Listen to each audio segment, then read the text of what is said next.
This is your call to action. Get prepared, America. Economy, survival, energy, disasters. This is USAPrepares.com. Informative radio, educational radio. Interact now by emailing instructor@USAPrepares.com or text at 434-390-7953. Class, please take your seats.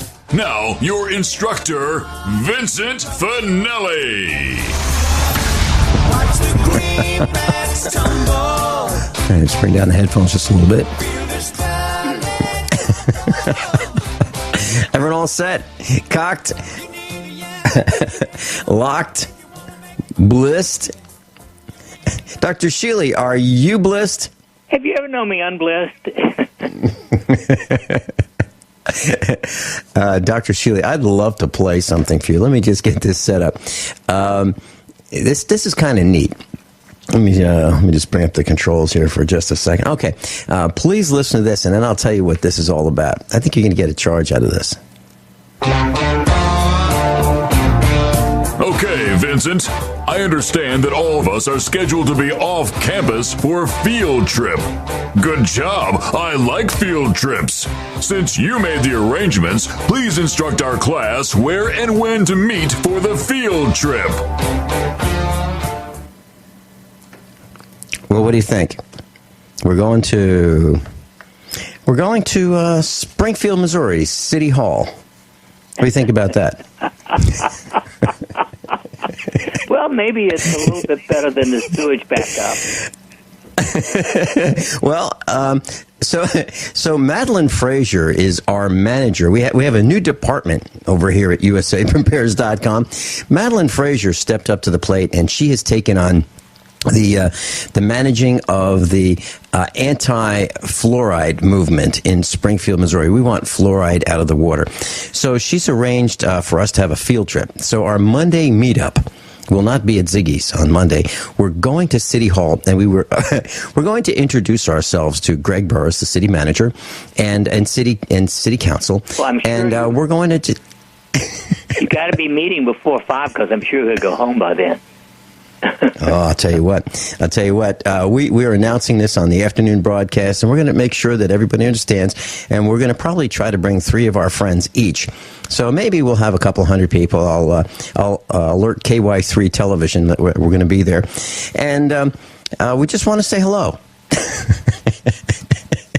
That's all we want to do is say hello and then tell them we're coming back. And when we come back, we'll have a lot more people, and we'll tell them what we want them to do. So we have a city council member who is working on getting fluoride out of the water. He's been working on it for about a year now, and he says he needs a little bit more time, and he's out of time. We've given him all the time that... Is that purposeful or not? No, well, he's out of time because, well, he's a good guy, but I was on the radio with him on KWTO about a year ago, and I said, we want fluoride out of the water. He said, well, I'm committed to working, within the system.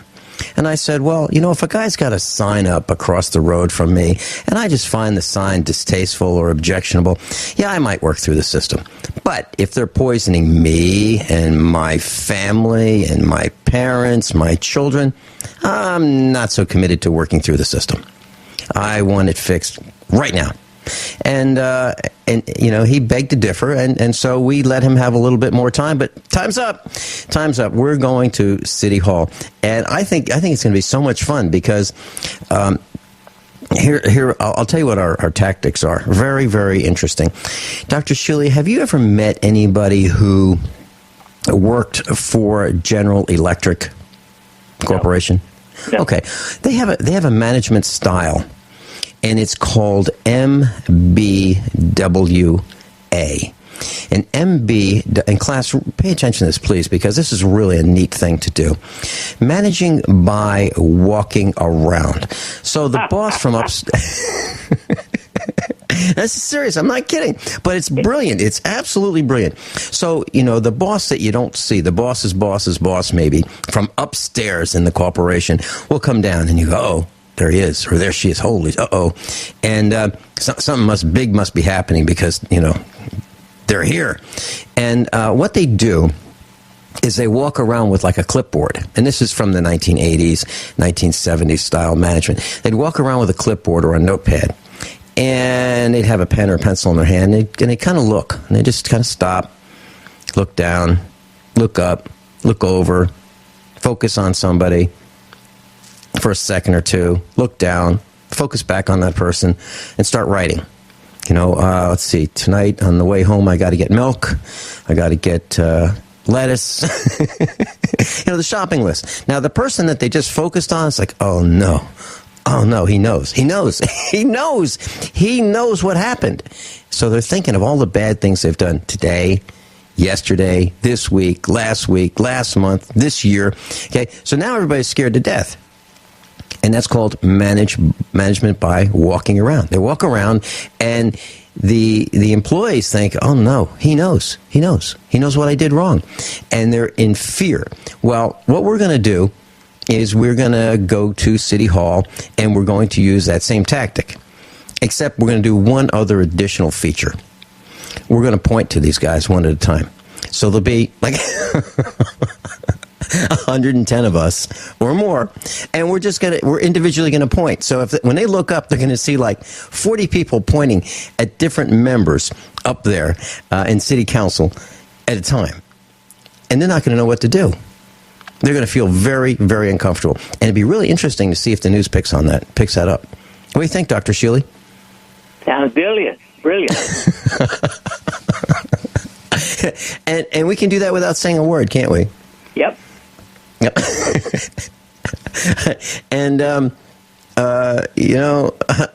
think it's going to be a lot of fun. So that's what we're going to do. And even though they may listen to this broadcast, and even though they know what we're going to do, it's still going to be really uncomfortable. So that's the plan for getting fluoride out of the water, Springfield, Missouri. So, Dr. Shealy, if you have an availability on your calendar, that would be great. I'd love to know, you've been real busy this week, haven't you? Yeah. Can you share with us what you're doing over there at the Institute? Well, we are having the training program for new adoptees into the Nemenha band. That is, this is 11 individuals who have chosen to become spiritual adoption members of the Nemenha Native American Church. And actually this afternoon, I am actually going to be ceremonially induced as the high priest of the church. Well, that sounds neat. It really. Now I know one of the. I think the most important thing in the world is taking care of yourself, and I believe that a minimum of 85% of all problems should be managed at home with natural medicine, and so that's what it's all about. Dr. Shealy, that is the neatest thing. And now I know, I'm not going to mention her name, but I know one of the people who is with you right now. You took a short break from the proceedings there at the Holos Institute. But I know one of the people who's there, and she is a medical professional, and she has taken the entire week off to be with you to learn all about Native American medicine and become adopted.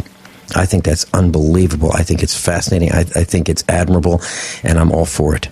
Well, and, I've been interested in this for many, many years. I wrote a book many years ago called Sacred Healing, and it looked at the prevalence of ancient and modern spiritual healing.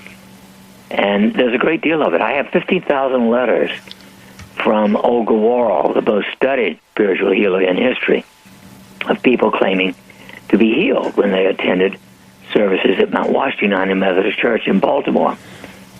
And I have 100 letters to another man from medical people giving records showing miraculous healing. So I look into those kinds of things, and then of course, my bliss oils have been now officially become sacraments of the Native American Church. Mm-hmm. Very, very interesting, and I know that they absolutely work. So, Dr. Shealy, when I apply bliss oils before the broadcast or in the morning or in the evening, am I practicing Native American medicine if I believe it? Yes, obviously. That is indeed true. So, it has the additional benefit. The oils themselves, before they were made sacraments, have a value. But when you add the sacramental business to it, every batch of oils it goes through a sacred blessing, if you will, before it's put into place. And so, hey, I take, it's like holy water and that sort of thing. You can enhance the ability by blessing it. Yeah, and what would make the Catholic Church different with its holy water or its sacraments compared to Native American medicine and its sacraments? I think that's really neat. Dr. Shealy, do you have a Native American name that has either been assigned to you or that you've adopted? No, I think I'm going to be given that this afternoon. Ah, so you can't choose your own? I don't know yet. I'll find out. I'll find out at 1:30. Well, when I become a Native American medicine man, and it's I'm delayed in getting all this done, but I really am fully intending on doing it very, very soon. I'd hoped to do it a couple of weeks ago, but I would. I'd love to suggest a name for me. If I'd love to be Contrary Warrior. I think that is absolutely perfect. That's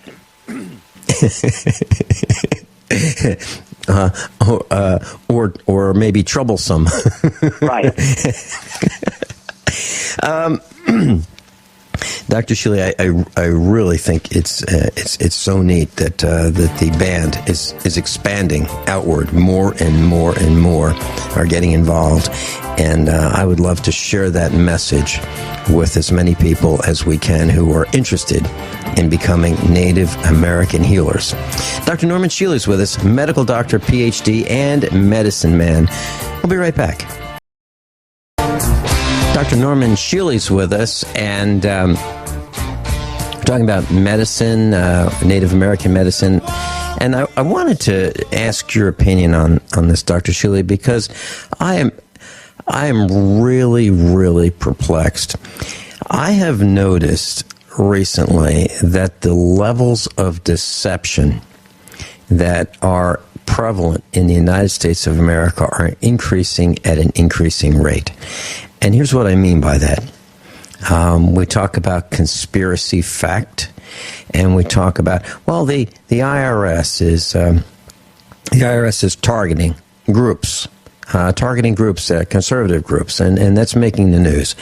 They are targeting those who are involved with 9/12, the Tea Party, the Patriots, people who might even be listening to this type of a broadcast. So the IRS is targeting us. Okay. And there's a deception about it. No, we're not doing that. And it's, and then they finally say, well, it was a rogue group of employees. Oh, that's nonsense. And that's another deception. It's done at the highest levels of the IRS. Now, in addition to that, we have the Department of Justice, and they've gone after phone records, and they want to know what's happening with Associated Press. Now, Associated Press is not a right-wing group. They're just a bunch of probably middle-of-the-road reporters and investigators. And okay, so now they're targeted by the administration. So we have deception,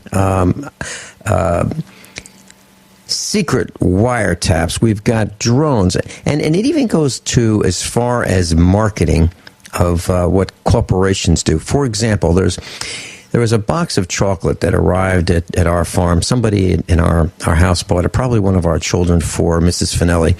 And now this box of chocolate was the size of a briefcase.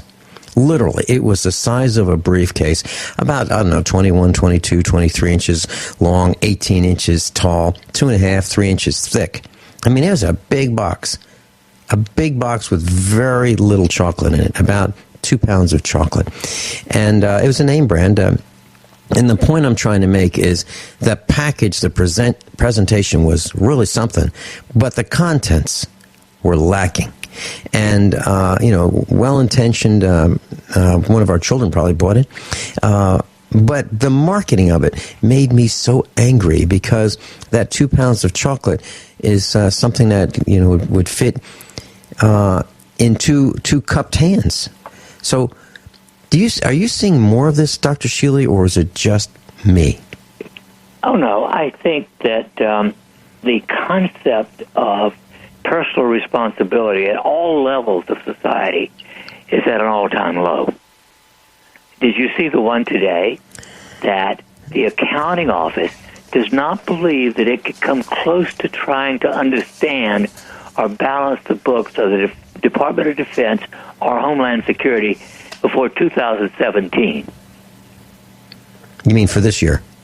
No, yeah, well, for last year. For last year, they might be able to bring them into balance, and maybe by 2017.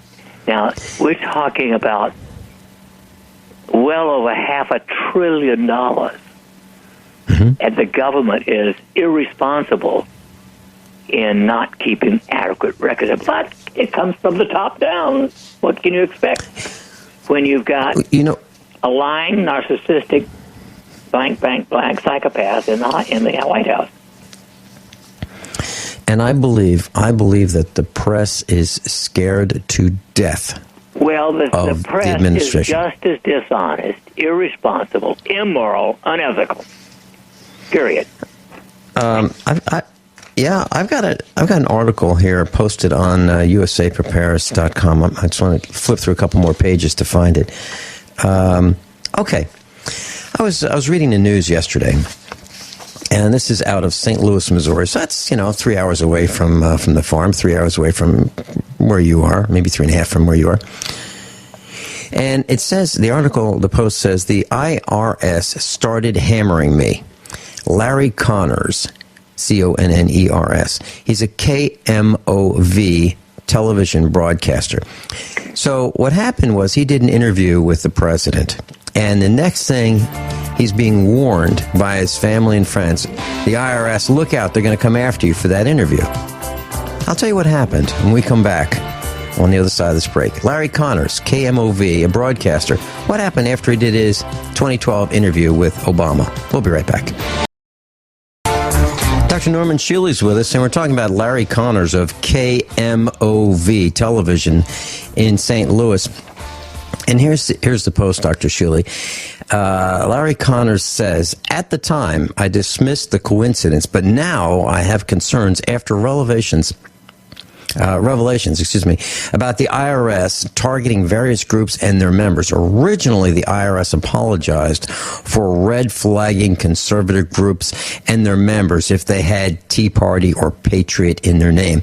Now, today, there are allegations that the IRS focused on various groups and or individuals questioning or criticizing the government's spending, taxes, debt, or how the government is run.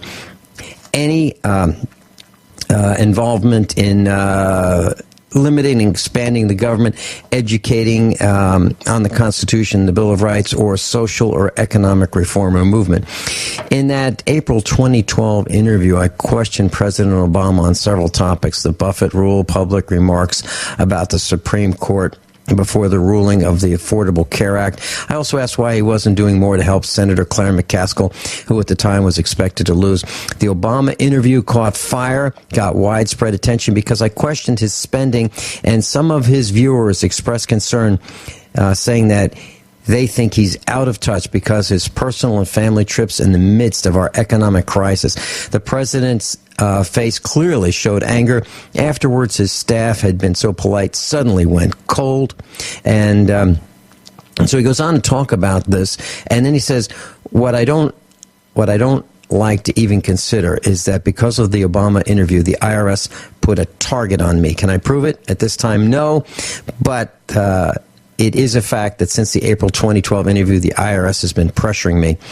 So there you have it. So I called Larry Connor's office yesterday at KMOV, and I talked to one of his assistants and indicated I would like to have him be on the air with me and discuss what's happening with the IRS and the pressuring that he's getting. I got a call back maybe a half hour, an hour later saying Larry is not doing interviews. Interesting. Well, let's face it. When you're crooked and lying and deceiving at the top, what do you expect of everything below you?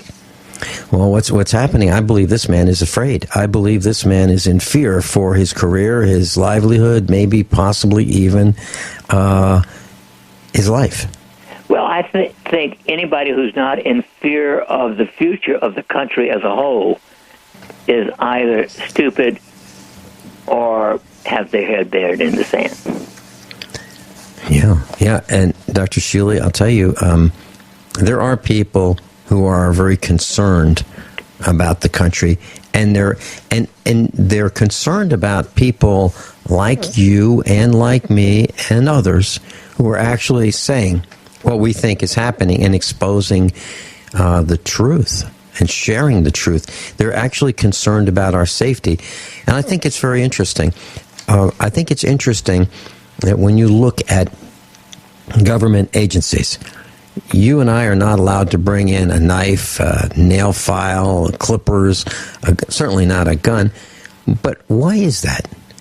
Why is it that they don't want us to have a firearm where they are? But when they show up at our house, our place of business, they walk in armed. They walk in armed. They've got tasers. They've got radios. They've got cars. They've got shotguns. They've got assault rifles.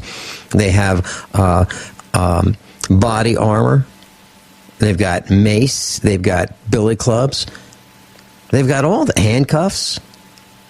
They've got all that when they walk into our places, but we can't even walk into theirs with a pocket knife. I remember going into... I understand perfectly. And unfortunately, at least 51% of the population doesn't. It's that simple. Yeah. Yeah, I'm just really, really frustrated. I'm speechless, Dr. Shealy, at what is happening to our country. Okay, and then just to make matters worse, we have a post on the website that the United Nations says, why not eat more insects? You know, to fight hunger, we can help you guys out. Heck, now don't mind us, you know, while we're eating steak and while we're having filet mignon and while we're having all these wonderful meals, you guys, to help you out, why don't you eat some bugs? Ants, insects. It is fascinating. I want to remind you, I don't know if I ever told you this, but I went to the Ukraine. I think it was 1993. I was invited to come over and examine some of their too. Now, I redid my will before I left because I figured I'd open my mouth and get sent to Siberia. I was treated royally. You know, never had anything but the best of food, linens on the bed, and for towels, although linen is not my favorite towel. It doesn't absorb water as well as, you know, terry cloth. But I was treated royal. But the people on the street had cabbage and bread to eat. And that was even after the fall of the Russian Empire. And so are you saying that there are two classes? I'm saying that there are two classes everywhere in the world.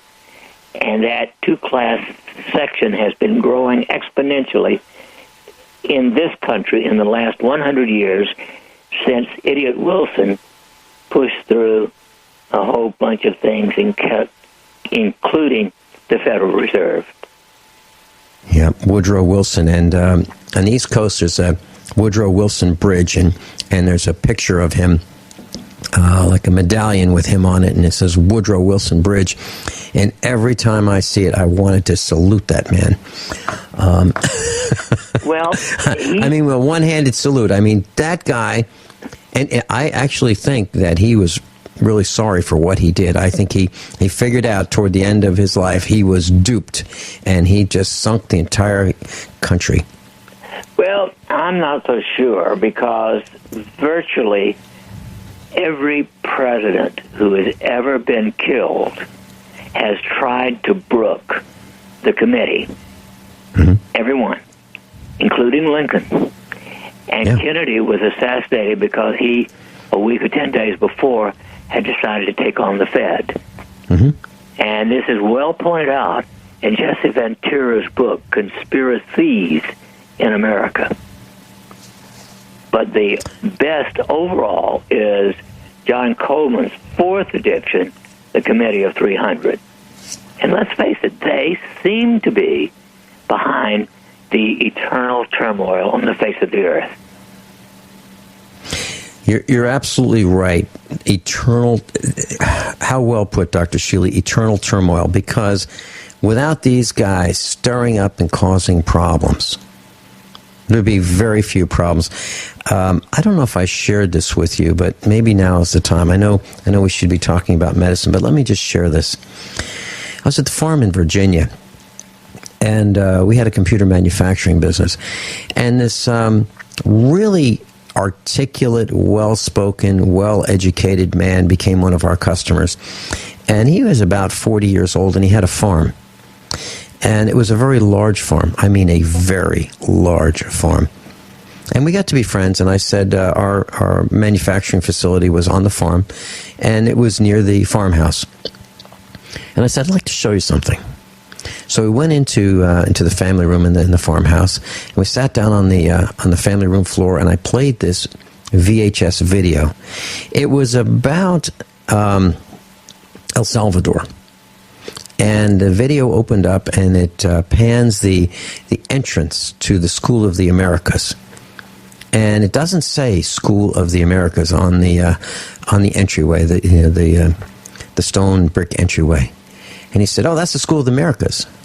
And I looked at him and I said, "Wow, how'd you know that?" He said, "Well, I've been there." I said, "Okay." So we're watching this video. And he goes, "Oh, that's Bishop so-and-so. He was assassinated." And I stopped the video and I said, "How do you know that?" He said, "Well, I was there." So we're watching the video, and then he describes what is going to unfold in the video before it unfolds. And what I learned as he described this to me, he was there.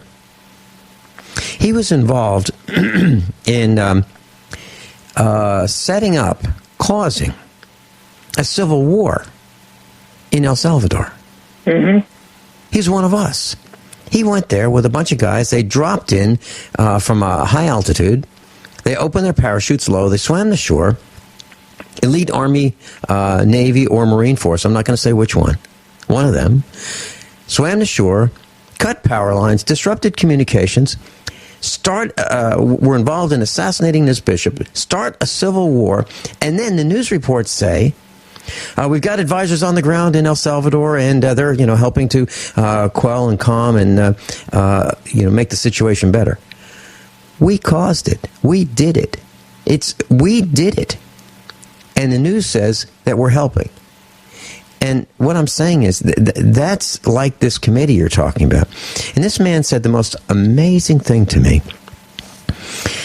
He told me about the postcards. And he said, the guy in charge of the group would call us into the conference room, and they'd pass out these postcards. And we'd fill them out. Having a great time in the Philippines on the beach, enjoying our a week here, enjoying Greece. Wherever they happened, wherever the postcards said they were from, and these guys were filling them out in the conference room as if they were traveling all over the world. Hi, Mom. Hi, Dad. Wish you were here. Having a great time. Talk to you in a couple weeks. Enjoying the sun, enjoying the fun. Having a wonderful time. And they're out there, and these postcards are the cover story for the family. So that the family believes that these men are in Greece or the Philippines or having fun. They're on vacation. They're on the beach, and actually they're disrupting communications and causing a civil war far away. Well, as far as I can tell, we have been responsible for these for many, many decades, but it began to get really bad, if you will, actually in the Bush administration. The invasion of Iraq was clearly not indicated. There you go. There you go. Dr. Norman Shealy, we'll take your calls. 866-582-9933. 866-582-9933. Medical questions for Dr. Norman Shealy. We'll be right back. Dr. Shealy's with us. NormShealy.com. NormShealy.com. And if you'd like to get a free copy of his newsletter, just go to NormShealy.com. Norm, as in Norman, Shealy, SHEALY.com. Dr. Shealy is a medical doctor, a researcher, PhD, surgeon, author, farmer, and Native American medicine man, as well as so many more, an inventor, patent holder. Dr. Shealy, there's a post on the website, our website, usapreparedness.com, and it talks about a family's heartbreak as a 12-year-old girl dies from an overdose of medicine after she found a painkiller patch, fentanyl, in the trash, put it on her thigh, and died. Well, Absolutely. She is one of a minimum of 110,000 people a year killed by prescription drugs. Does that bother you? Absolutely, Dr. Shealy. It's gut-wrenching. It's heartbreaking. Your FDA. I've seen it. I have seen what in my mind, I have seen the medical industry kill people with injections, with medications, with treatments. And I had a wonderful friend. He was in his 80s, and he was going to the hospital for some testing. He had cancer, and he was doing okay. I mean, it wasn't like he was going to live forever, but he had some time to go, and his death was not imminent. I mean, it wasn't. He was on a downslide. There's no question about it. But I said, please don't get the flu shot when you go. Please. Okay, I won't, Vinny. I won't. Next day, he tells me that he got the flu shot. His doctor said it, and within a month, he was dead. He failed so quickly. He said he was so sick after getting that flu shot. It was so sad. And Dr. Shealy, he was a very dear friend. I mean, he's a wonderful, wonderful man, and it just tears me up just thinking about it. So here's a 12-year-old girl who just reaches in the trash, sees this patch, sees it on her grandmother, and says, well, grandma has it, so, I think it's kind of cute. Let me just stick it right here, and that's where grandma keeps it and put it, and so it obviously can't do anything. It's kind of like a big Band-Aid, and there you go. Fentanyl, it causes acute respiratory arrest. Well, I would like to think it's unusual, but remember, every year, a minimum, and I think this is understated, a minimum of 110,000 people a year are killed by prescription drugs. I suspect it's 3 times that. I suspect that often people are signed out as dying of a disease when actually it was the drug that sped it up. I wanted to ask you about that. I woke up last night and I was thinking, I was really thirsty, and I woke up and I was thinking, back in the 1950s, I think I remember hearing my parents talking about, quietly, not for public consumption, that when a baby was born with a defect, The nurse would hand the baby to the doctor. The doctor would take the baby in the next room, and a few minutes later come back and say, "I'm sorry. I'm so sorry. The baby didn't make it." To spare the parents a life of what the doctor knew would be a really, really long, protracted, uphill struggle. And it would affect the whole family. And maybe when we come back on the other side of the top of the hour news, Dr. Shealy, could we talk about that? Do you think that might have actually happened, or is that just folklore? Dr. Norman Shealy, I'm Vin Finelli, USAPrepares.com. Boy, a real serious question, real disturbing question. We'll be back on the other side of top of the hour news. Dr. Norman Shealy. Everyone all set? Cocked? Locked. This is hour number 2 of USAPrepares.com. And Dr. Norman Shealy's with us, normshealy.com, medical doctor, brain surgeon, PhD, Indian medicine, Native American medicine man. Dr. Shealy, I asked you a question that I don't think I would have the nerve to ask anybody else. But as a dear friend of mine, I have been wanting to ask this question for a very, very long time of someone who I respect and trust. And that question was, I heard some talk back in the 1950s when I was growing up that my parents, I heard them say, I believe I heard them say that when a baby was born, and this wasn't always the case, it's just maybe once in a while or maybe once in a blue moon, but when a baby was born with a very, very serious birth defect, one that would be an insurmountable challenge to the family and to the child, that it would just be a life of pure misery for everybody, that the doctor would be handed the baby just after birth. The doctor would go into the next room and then come back a few minutes later and say to the mother, "I'm so sorry, the baby didn't make it." Is that a possibility, Dr. Shealy? Well, obviously it's a possibility, Vince. You know, if a baby is that deformed, it wouldn't take any act for it to go. It would just not be doing, you know, extraordinary life-saving maneuvers like breathing tubes and things like that.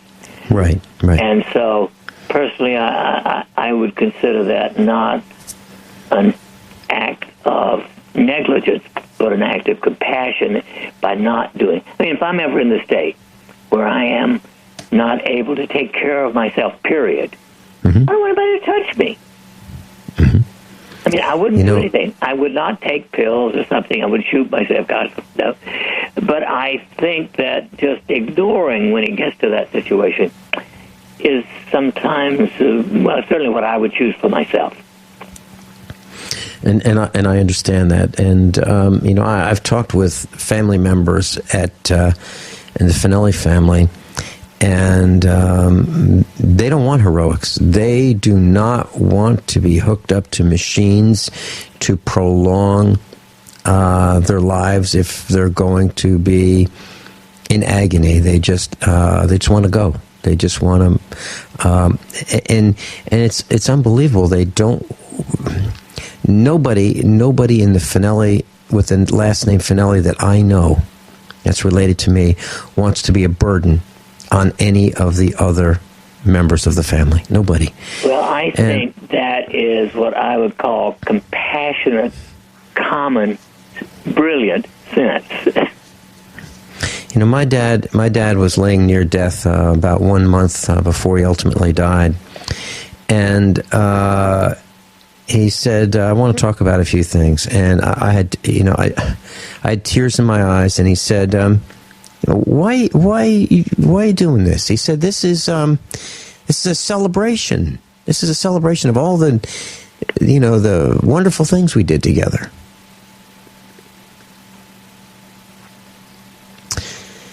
Unbelievable.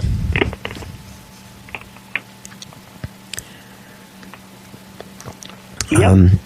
But so many of us have probably gone through something like that. Dr. Shealy, tough broadcast. Can we talk about fluoride? You sent me an absolutely brilliant post, and I've got it. I've got it here on the website, and it talks about how fluoride was introduced, who's using fluoride, how it is absolutely being introduced to make us docile, to make us manageable, to allow them to have their way with us. It's really true, isn't it, Dr. Shealy? Oh, yes. It's just a simple poison, slow acting, long term, doesn't kill you rapidly, but it sure causes problems. And I wanted to believe when I was younger, a teenager, I really wanted to believe that our country was the best. They had my health and welfare at the fore of the government's thought. They wanted to make sure that we had the best food in our schools. They wanted to protect us from the evil communists who wanted to kill us and bomb us and vaporize us with nuclear and atomic weapons. That those who were in war got the best, the best of everything to protect and defend the United States, and we certainly would not attack anybody.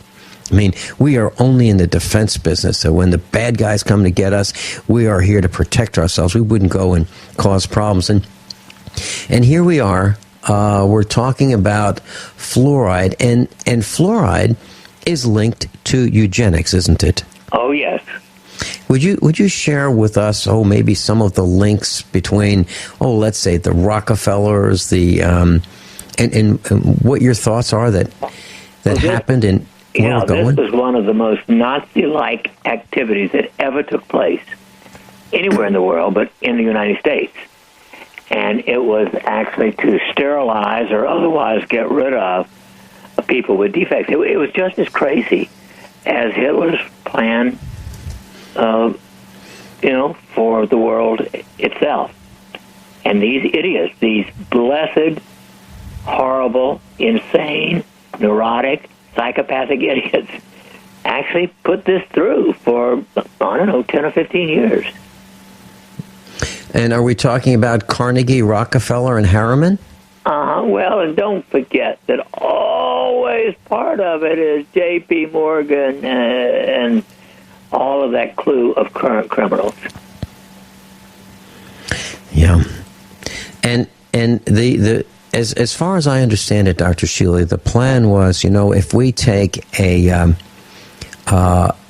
great example of a man and a great example of a woman, healthy, fit, strong, bright, all the attributes that all of us would like to have, and then you mate them, you'll come out with offspring that are more like them than less like them.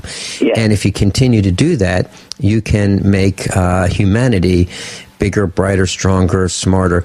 And then if you eliminate the chaff, then you've developed a super race, if you will. And wasn't that the plan, to get rid of all of us who have defects? Yeah. And the way that this was done, one of the ways was by poisoning us slowly, so that we would have trouble getting up off the couch.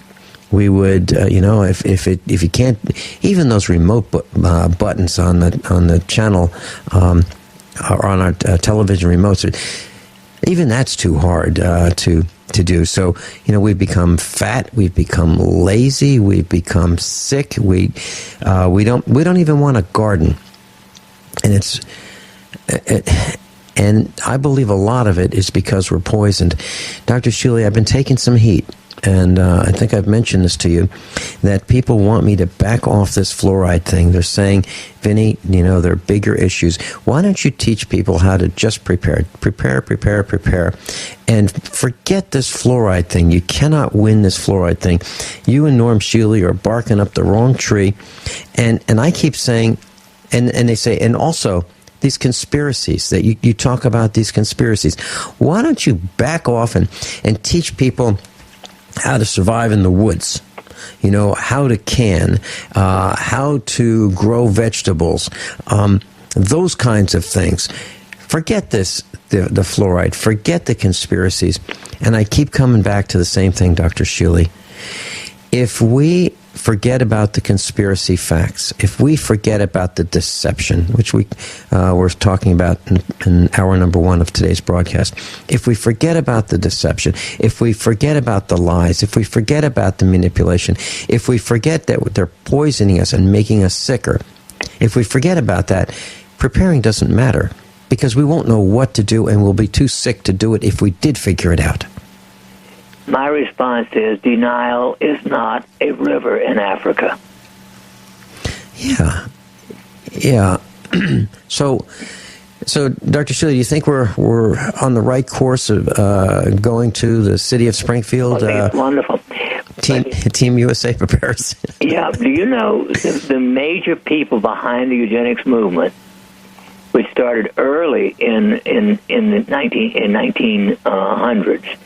Carnegie, Rockefeller, Harriman, Kellogg. Kellogg, who was originally a great proponent of natural foods. That's long since passed, too, of course. Mm-hmm. As you look at, I remember listening to WOR radio. I believe it's 7:10 a.m. out of New York City when I lived on the East Coast. When I was growing up, as a 50,000 watt station, and there weren't as many stations then, and it was a flamethrower, and you could hear WOR radio all day, all night from hundreds and hundreds of miles away. And the same names you kept hearing: J.P. Morgan, Carnegie, Kellogg, Harriman, over and over and over. You just kept hearing these same names as if they were icons of virtue.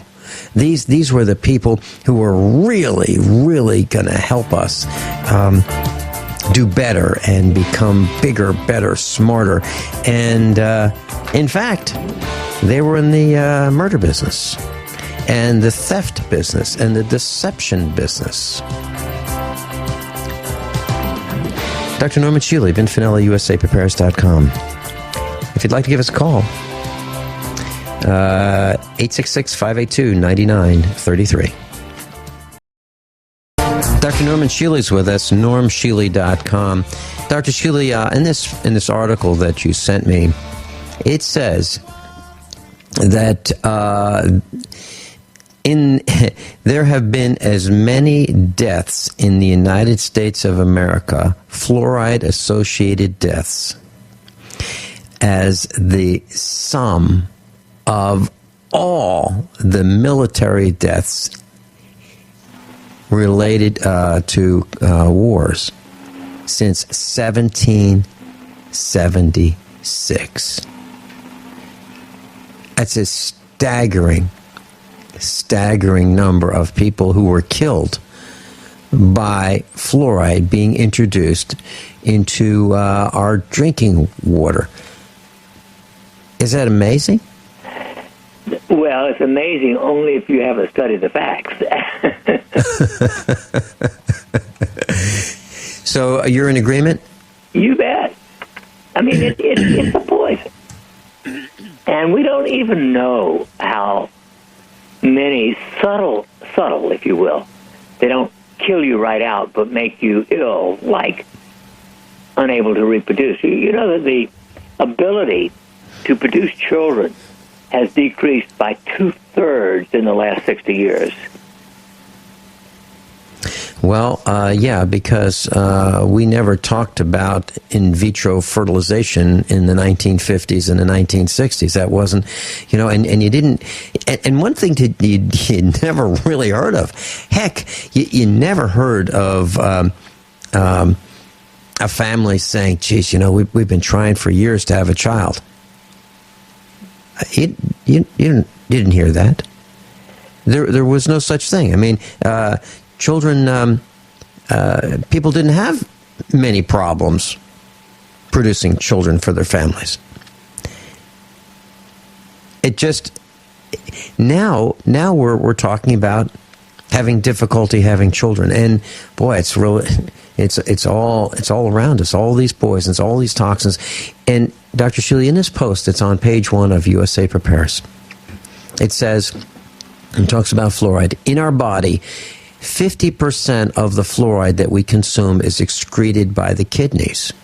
50% is retained by the bones and soft tissue. And fluoride has a 20-year half-life before leaving the body. It's unbelievable. Well, over 100 animal studies have linked fluoride to an increase in male infertility, diabetes, and cardiovascular disease.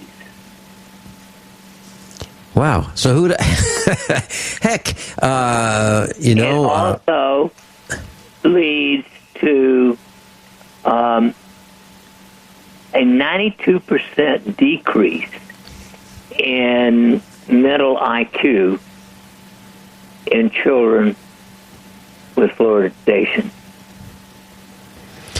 Well, other than that, Mrs. Lincoln, it isn't so bad. Dr. Shealy, seriously, we have talked about how we have lost our innovative skills, how we have lost the ability to start a project, how we have lost the ability to follow through to completion, how we have lost the ability to complete the project, how we've lost the ability to even get up off the darn couch or stop watching, this drug called television. We are just so lazy. It's unbelievable. And I see it everywhere. When you talk to people, they'll say things like, "Well, I'm not getting paid enough to do that." I walked to in an O'Reilly's automotive parts store, and there was a young man standing behind the counter. There was a young man standing next to that guy, and so I explained. And they weren't busy; they're just standing there. And I said, "Have you looked in every box on the shelves in behind the counter?" And he looked at me. He said, "No, they don't pay me enough to do that."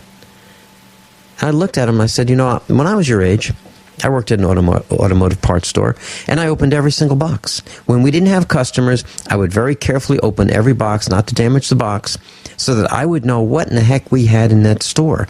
So that if someone came into the counter and said, "Do you have one of these?"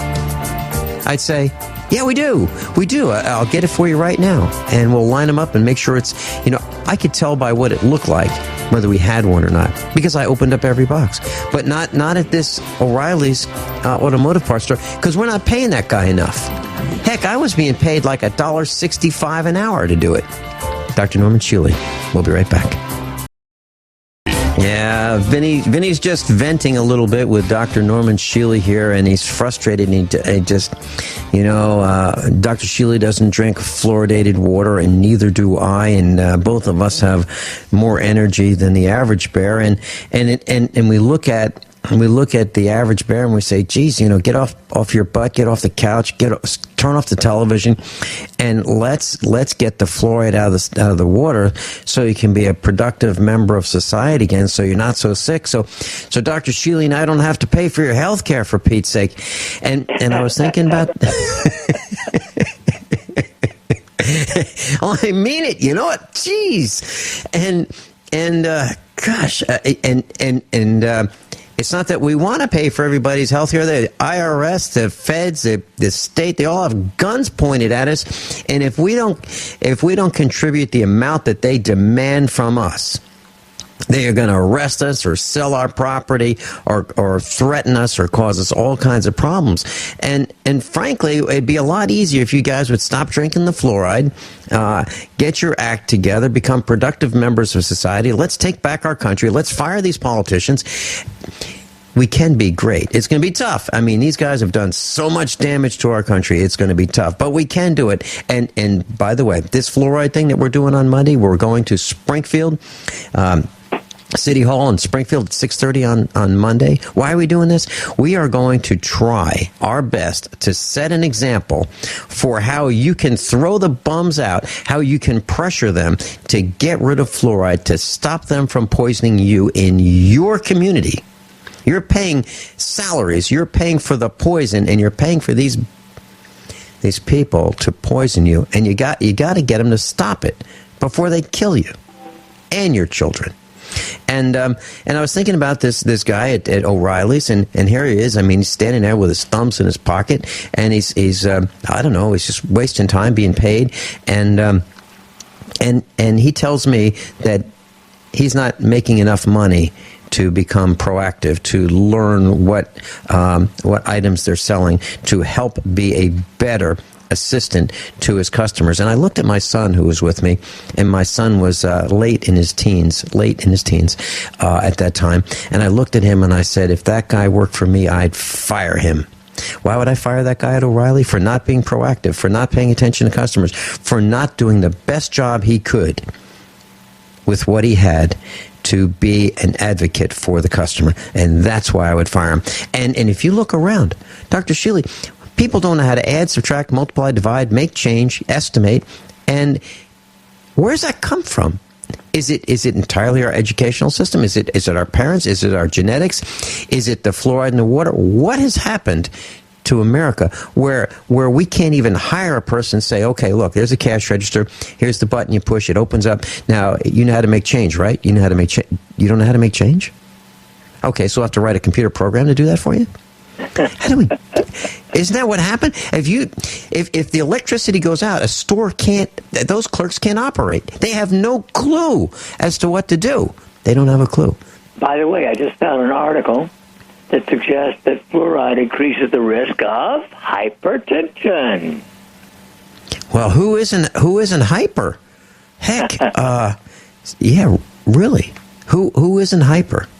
Actually, I think a lot of, I look at the people who come to the meetup in Springfield, and if you think about it, Dr. Shealy, a lot of the the regulars, the 100 and something of us that come as regulars, they will sit for hours. I'm talking, they'll get there at 5 o'clock before I even show up.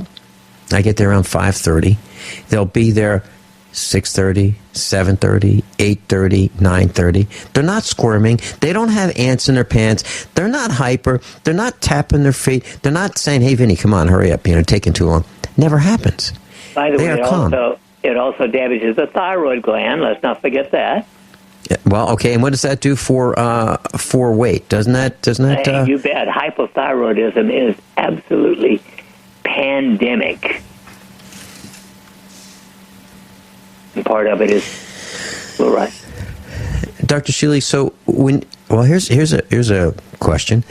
When you look at someone from 100 feet away, from as a medical doctor, as an experienced medical doctor of about 6 decades, can you with a high degree of certainty tell whether that person is a city dweller drinking fluoride water or a country dweller? Can you tell with a high degree of certainty? Let's say that person is 35 or 40 years old or older. Can you tell? Well, in general, the city dweller is going to be paler and paunchier and fatter. I mean, let's face it, that's the big difference. Okay. And I'd really like to suggest that it's not entirely their fault. They could do some things to lose weight. I absolutely believe that people who are overweight can do that. But I also believe that not everyone realizes that it's in the water. That it's in the water that they're drinking. Dr. Shealy, we had a chemist from Dallas or Texas on with us, and she was telling me, a PhD chemist, and she's against fluoride in the water. She was telling, about 50 years old, she was telling me that she and her husband were driving through the city where they live, and she forgot how to get home. And he looked at her and said, "You don't know how to get home, do you?" And she said, "No."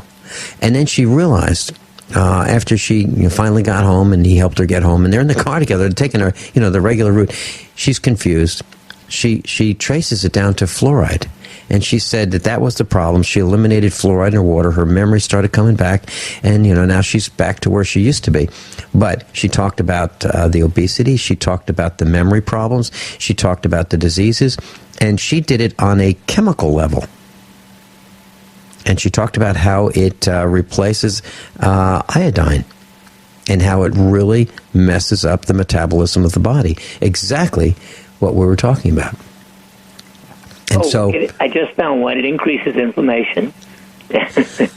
Well, I'm seeing brain damage to the unborn fetus. Of course, you mentioned it impairs the IQ, lowers the IQ. Damage to the stomach, skin problems, receding gums. Now, that's something that's relatively new for me to see. Cancers. Cancers are everywhere. It depresses the cell growth rate. Of course, as you mentioned, reproductive problems. Initiates thyroid tumors. Now, how many people have thyroid tumors, Dr. Shealy? How many people have their thyroid removed? Well, that's relatively low, but low or underactive thyroid is absolutely pandemic.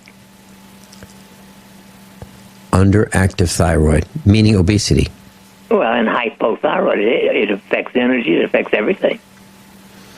And that's something that I see greatly reduced, the amount of energy that people have, including a simple thing such as going out after school, young children just playing ball or football, baseball, soccer, anything. Too hard. It's too hard. Too much effort. Dr. Shealy, I have a question about lighting. And let me see. Is it possible that, we had the incandescent light and a nice warm glow, and I don't think anybody was really worried about the safety of incandescent lighting other than the fact that they might have burned their fingers while unscrewing a hot light bulb, 100 watt. But when it comes down to fluorescent lighting, should we be concerned about the colors of light that come out of fluorescent lighting?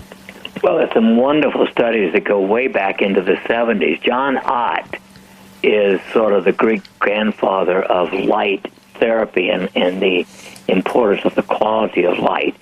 And he demonstrated that people in fluorescent lighted rooms, children and otherwise, don't do as well, period. Well, isn't that every single classroom in the United States of America? I think it is. I think so. Yeah. So with fluorescent lighting, they don't do as well. So then the next question, of course, is what about, we talk about fluorescent, that would be fluorescent, the long tubes, and as well as the compact fluorescent. And I was talking to our son last night, and he was doing some wiring at the farm.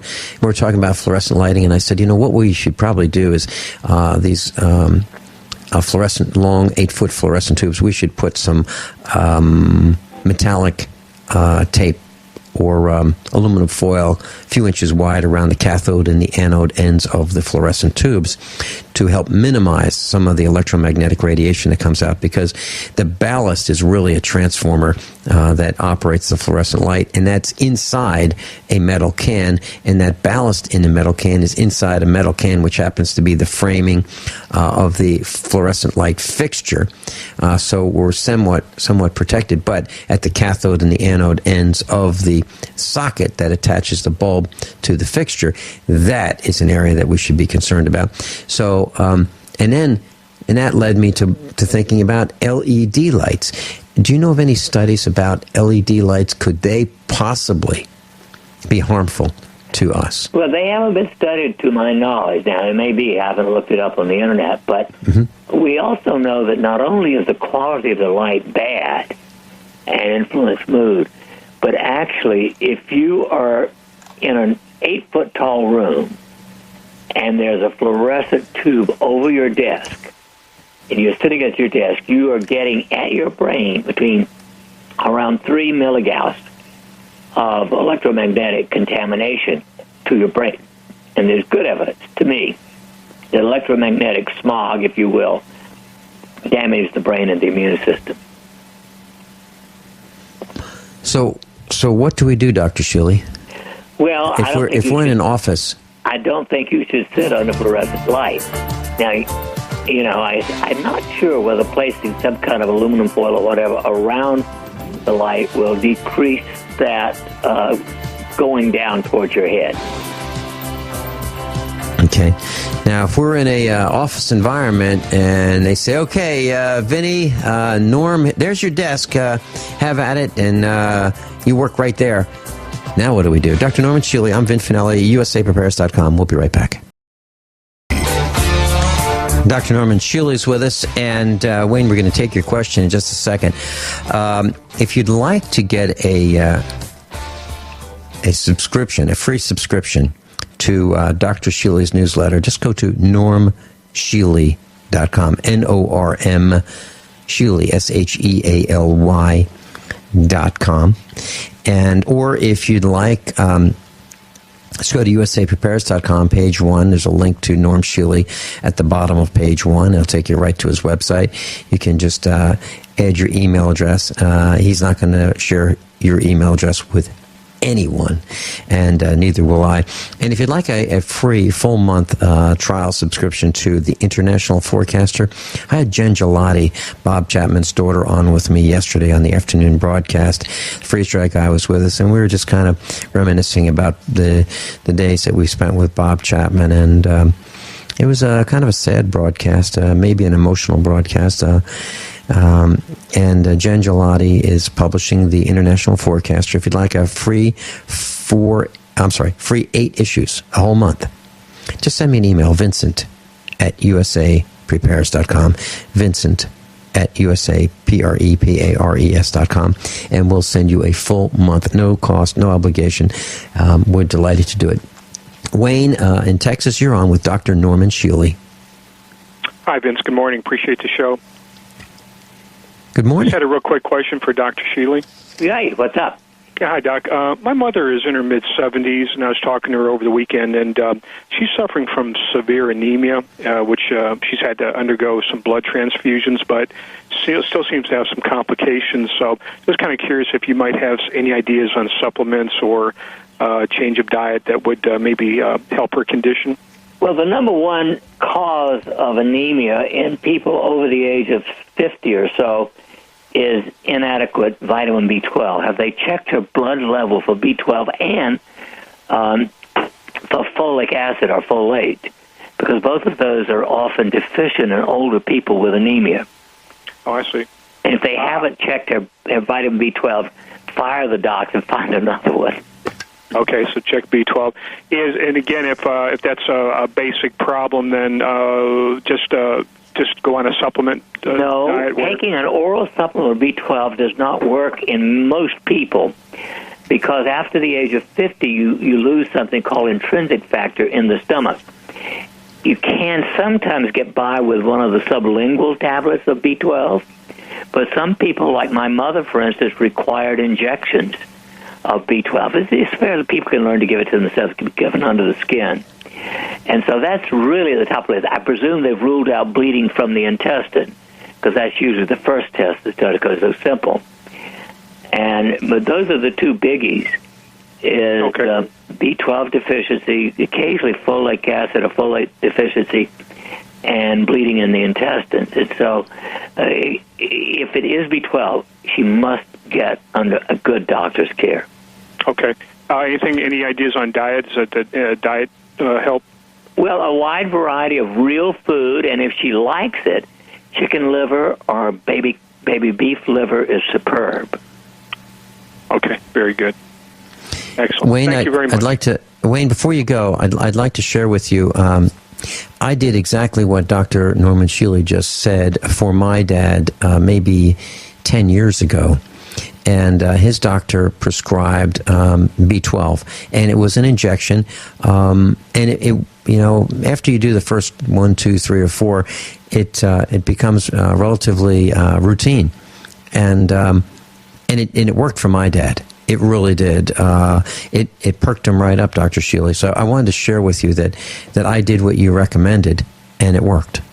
Very good. What were the intervals in the shots? Like a couple weeks or a month? Well, interestingly, the usual recommendation is once a month, but my mother could not survive without every 2 weeks.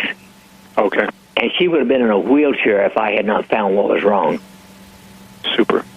Okay, Doc, I appreciate it, sir. Hey, thanks for calling. And by the way, if she, really, if she's not had a B12 and you get one, let me know, norm@normshealy.com. Great, Doc, sure will.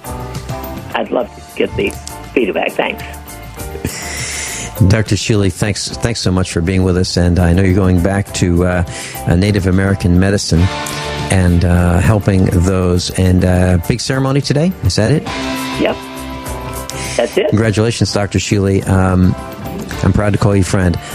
Dr. Norman Shealy, normshealy.com. I'm Vin Finelli. Class, above all, honesty and integrity. What happens next is up to you. And Dr. Shealy's on 4 hours a week. And if you'd like information, I'll send it to you. Vincent at usaprepares.com.